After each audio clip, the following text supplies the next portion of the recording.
Do të mbetemi tek aktualiteti në vend dhe protesta, do të lidhemi me drejtorin e Institutit Shqiptar për Gjeopolitik, zotin Sadri Ramabaja. Faleminderit që jeni me ne. Shëndetje, faleminderit për ftesën. Zoti Ramabaja, ju keni bërë disa analiza ku thoni se protesta e rrugës nuk mjafton për cilë ndryshime politike. Cili duhet jetë hapi radhës ose hapat e radhës të kësaj lëvizjeje që të sjellë, po themi, një ndryshim dhe një reagim më të madh? Po, historia e protestave gjithandej, por sidomos ato në Spanjë dhe në Greqi, po dhe në Serbi, dëshmojnë se nuk është e mjaftueshme protesta, sa do masive tjetë, sa do afatgjatë gjatë që tjetë e tjerë, në rast se ajo nuk do të arrijë gradualisht me kalimin e kohës të krijojë një strukturë të mirëfillt, jo vetëm organizative, por edhe politike. Prandaj ka nevojë përveç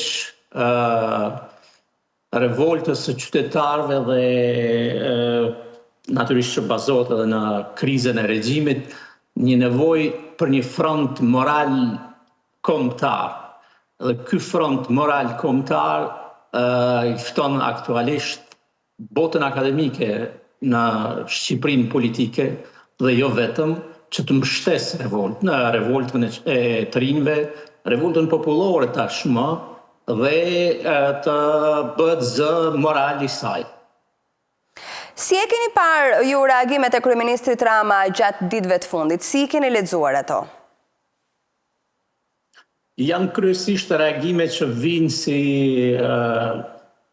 rezultati humbjes së busullës orientuese politike, që është vërtet ai s'ka pasur busullë politike asnjëherë. Është aksident që është gjetur në krye të një strukture politike masive siç është Partia Socialiste, por edhe më aksident është aktualisht sepse është bërë pengesë serioze e çlirimit të energjive të një komi. Dhe në këtë situatë sigurisht që reagimet e tij përveç që s'kan bazë morale dhe politike, ato shpërfaqen e një krizë të thellë edhe të shëndetit mendor të tij. Ç'do të kuptoni me këtë? Nuk ka stabilitet shpirtëror, nuk ka njerëz të afërt që e këshillojnë si duhet, nuk ka zëra të fuqishëm të mjaftueshëm që do ta bindnin se sjellja me qytetarët sado e vogël që të jetë, edhe 10.000 veta po të ishin, në cilin do kryeqytet të Evropës politikanët do të uleshin dhe do të gjykonin racionalisht dhe do të reagonin racionalisht. Mos të flasim këtu për një protestë që është tashmë po e mbyll javën e dytë dhe gradualisht po shndrohet në protestë popullore masive më të mëdha në periudhën që prej periudhës së shembjes së komunizmit në Shqipërinë politike. A shihni sot pak kënaqësi brenda vetë Partisë Socialiste që mund të ndikojnë më pas në zhvillimet politike? Ka patur disa zëra që janë bërë dhe publik. Po, patjetër ka patur, unë i kam pritur që do të jenë edhe më të zëshëm, edhe do të jenë më masiv. Pres që kjo të ndodhë, sepse sidoqoftë ajo forcë politike nuk do duhet lejonte që të mbytet zëri i racionalitetit politik nga një person dhe një grusht i vogël patronazhistësh, siç po quhen tash operativët e terrenit. Prandaj do të dalin gjithnjë më shumë zëra të arsyeshëm dhe që është e vërteta jo vetëm nga Partia Socialiste, por ata do duhet ishin, siç e thash, nga bota akademike, nga universitetet gjithandej, nga qarqet kulturore, artistike, sepse ky ndryshim kërkon një bazament fuqishëm moral. Dhe Shqipëria politike dhe jo vetëm kombi si tërësi ka nevojë për një ndryshim të thellë. Gjithsesi, unë jam optimist se kjo do të ndodhë. Sa po e përmendet në fakt dhe ju i kushtoni shumë rëndësi dhe një rol të veçantë klasës intelektuale në përgjithësi, po pse mendoni që intelektualët shqiptar kanë qenë relativisht të heshtur në raport me zhvillimet politike të viteve të fundit? Po, për fat keq, mandej mund të them në gjithë hapësirën shqiptare kjo heshtje e të zgjatur dhe të tepruar e intelektualëve të mirëfillt ndërlidhet paksa edhe me vitet 90-ta, tranzicionin e të zgjatur politik dhe me abuzimin e politikës me botën akademike. Por, megjithatë, tashmë është e qartë, sfida themelore për shqiptarët, sidomos në dekadat e ardhshme, nuk lidhet vetëm me ruajtjen e sovranitetit territorial, për çka do të reagonin, besoj, fuqishëm, por edhe me ndërtimin e asaj që ne, ekspertët e fushës në literaturën bashkëkohore të sigurisë, sidomos dhe të gjeopolitikës, e cilësojmë si reziliencë kombëtare. Shkurt për dëgjuesit, shikuesit, çka ne kuptojmë me aftësinë e shtetit që dhe të shoqërisë që është e vërteta për përballur me presionet ekonomike, me presionet në fushën e informimit, në atë të teknologjisë dhe parazitash në fushën politike, pa e humbur autonominë e vendimarrjes, sepse ne nuk mund të jemi të shkëputur nga zhvillimet gjeopolitike rajonale dhe botërore.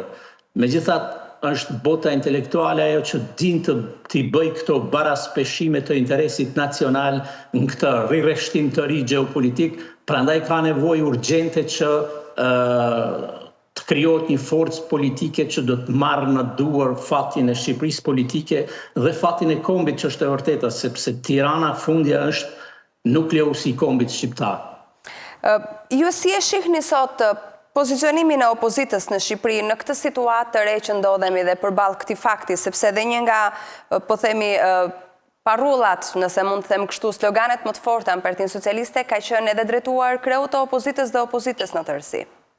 Partisë Demokratike, më konkretisht. Është mirë që qytetarët tashmë kanë sqaruar këtë çështje. Nuk ka opozitë të mirëfillt në Shqipërinë politike aktualisht, e kam fjalën për establishmentin e vjetër.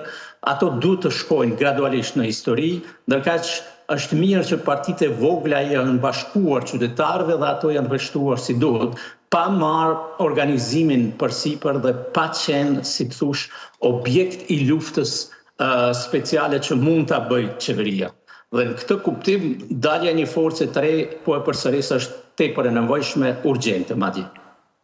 Ka patur një reagim të fortë të mediave të huaja, disa prej të cilave kanë transmetuar dhe live me ditë të tëra protestën, por edhe disa reagime të ndërkombëtarëve, sa i përket konkretisht investimeve në Zvërnec. Ju si i keni parë, si analizoni? Investimet në Zvërnec janë, dhe jo vetëm në Zvërnec, duhet të lidhen me këtë autonominë e vendimarrjes së qeverisë, siç e theksova më lart, sepse ka të bëjë me reziliencën kombëtare, me aftësinë e shtetit komb për të marrë vendimin përputhje me interesat afatgjatë të kombit.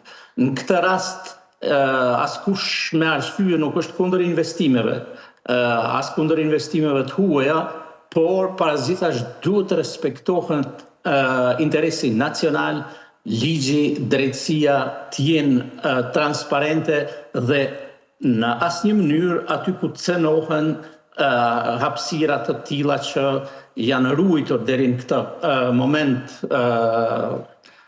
rastësisht apo me qëllim është çështje tjetër, por bukuritë të tilla duhet mbrojtur tutje dhe investimet të bëhen gjatë. Kjo situatë e krijuar, sa mendoni se do të ndikojë tek procesi i integrimit të Shqipërisë? Unë mendoj që në rast se do të lexohej drejt, natyrisht nuk pres që kjo të lexohet drejt më nga kreu i Partisë Socialiste, por nëse do të lexohen drejt këto zhvillime politike nga intelektualët shqiptar, e shenja ka se po lexohet, këto protesta do ta përshpejtojnë integrimin e Shqipërisë në Bashkimin Evropian dhe që është e vërteta i hapin portat edhe integrimit me dinjitet të kombit në familjen evropiane. A mendoni se Shqipëria ndodhet në një moment historik të krahasueshëm me periudha të tjera tranzicioni demokratik, apo ky është një rast unik, po themi?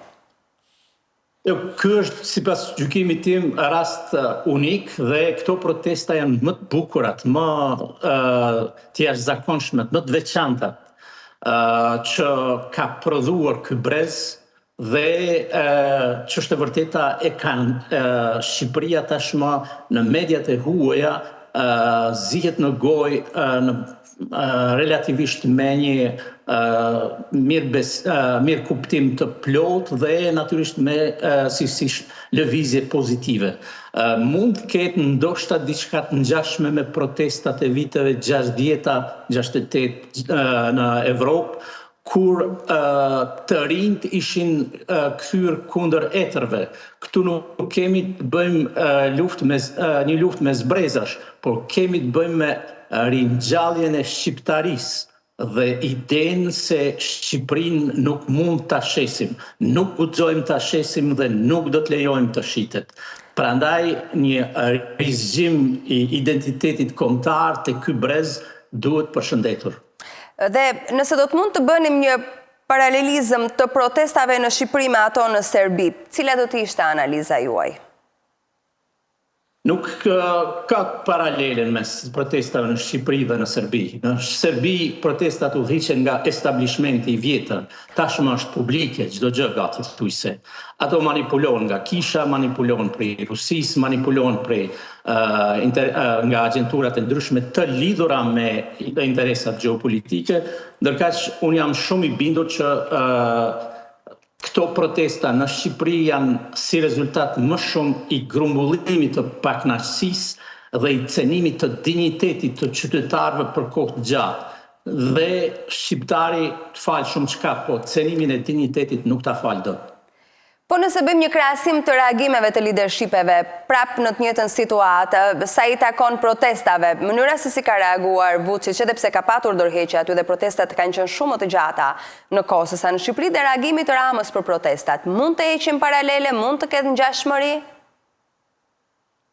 Ndoshta tek kryenëqësia për të mbajtur me çdo kusht pushtetin, edhe për një arsye, sepse fundi mund të jetë i njëjtë, si për njërin si për tjetrin. Fundi që nënkuptoni me dorëheqjen, me largimin nga drejtimi i vendit? Fundi politik, sepse më pakta që mund t'i ndodhë Edi Ramës është tërheqja nga skena politike dhe shikimi i jetës tij private, por në rast se do ta vazhdoj më shumë këtë tundim të protestuesve, këtë tallje me qytetarët, fundi i tij mund të jetë vërtet në burg. Megjithatë, duhet të themi që të paktën në dijenin time Vučić ka thënë që po e mendon dorëheqjen, ndryshe nga kryeministri Rama. Ai është më taktizues, ai e ka shkollën e Josip Broz Titos, din të luajë në situata kritike, ndërkaq te Edi Rama kemi një situatë tjetër, ka inatin më të madh se trupin. E kuptoj. Faleminderit shumë zoti Rama Baja që ishit me MCN. Lutem, mirupafshim. Kënaqësi.